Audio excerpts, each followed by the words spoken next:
Good day, everyone.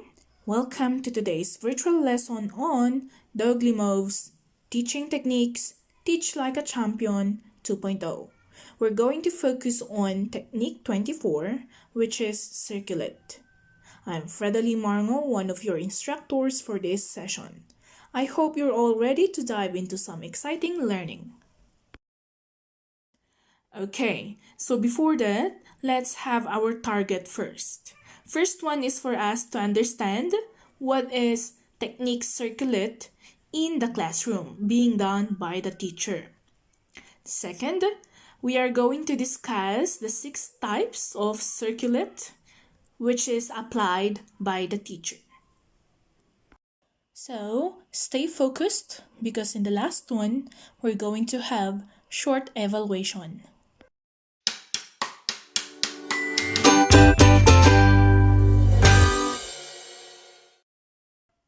Okay, so when we say circulate, this is one of the techniques being used or being applied by the teachers in their classrooms. Okay, from the words itself, circulate, this means that the teachers are roaming or moving around in their classrooms during all parts of their lesson. The target here is to know if the students are listening, participating, or engaging in the lesson. Okay, so that's it for circulate as one of the techniques being applied by the teacher, by the teachers which have a certain purpose. So we have here the 6 types of circulate. We have break the plane, full access required, engage when you circulate, dot round, move systematically, and position for power. Okay, so let's have the first one, which is break the plane. Okay, the one that we're referring here is the imaginary line. Okay, we can see the imaginary line specifically in the first student's desks. Okay, so you as a teacher, you need to pass through it. Okay, you need to break it so that you will not be only stacked in front beside the table. Okay, so that is very important. You need to move or roam around by breaking the imaginary line. Okay, so for the second one is that around. Okay, if you have given them an activity, what you're going to do is to roam around. But you're not just going to roam around, you are also going to check their papers. Okay, so how do you do that? You're going to put a dot mark if the student's paper or answer needs checking. Okay, it doesn't mean that if you put a dot, it means their answers are wrong. It just means that it needs improvement. Third one is full access required. You as a teacher, you need to have access of all parts of the classroom. Because in here, you are going to stand or pass through the students' boundaries. We are also, or teachers are also using this technique or sub-technique is because they are addressing some behaviors that are not applicable in the classroom, or they are using this one to support a student or a group of students who are giving their answers. Fourth one is move systematically. This is somewhat similar to full access required.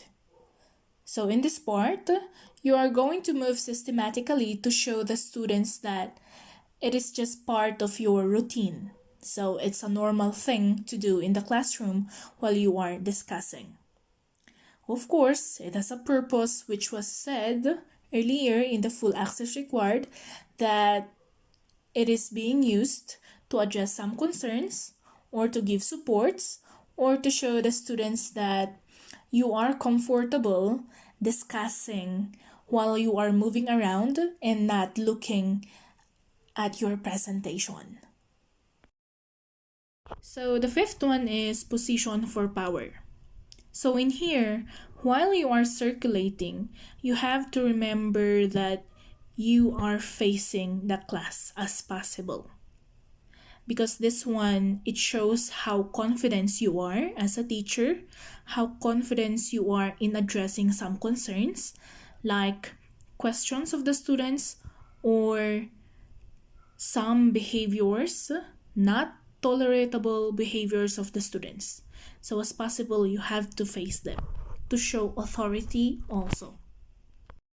So the last one is that you're going to engage when you circulate. It is not enough that you're just going to stand next to a student or to move strategically around the classroom. So you also have to do some interventions, which is we have here the simple walk by, touch nonverbal, basic read or review, and pick up read. So for the simple walk by, you're going to show to the students that you are monitoring what she or he is doing. So that's it. No need to do some talking or something like that. You just have to monitor the students' work. Next one, touch or non-verbal. So for this one, it is a brief unspoken interaction, perhaps just by touching the student's desk as if to show that you are glancing a bit more closely at his or her work. Okay? It's just you're going to show some quick nonverbal, for example, a thumbs up to show that it's good progress, or some gestures of come on, keep going, something like that. Okay? And then for the basic read or review, what you're going to do is to take the student's paper and do some reading in your own. Okay?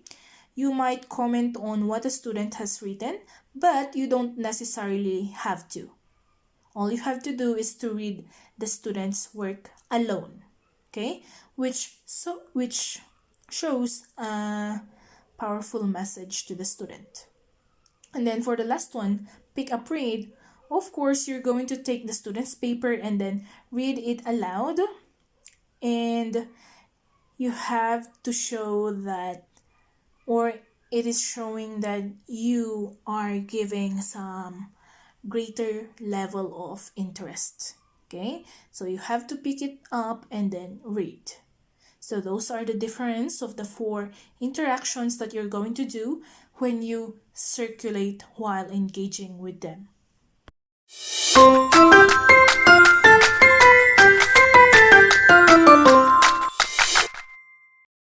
Now, let's test your understanding with a few quick evaluation questions. I'll ask the question and I want you to pause the video to think about your answer. You have 5 to 10 seconds to think of your answer before I'll display the next slide.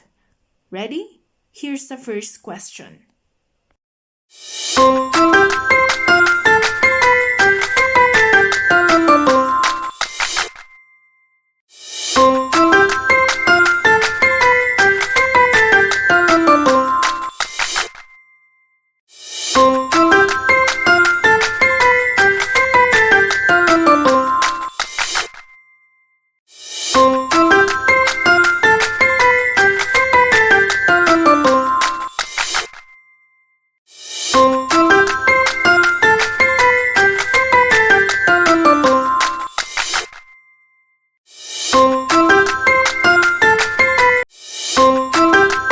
Okay, so let us summarize our session for today.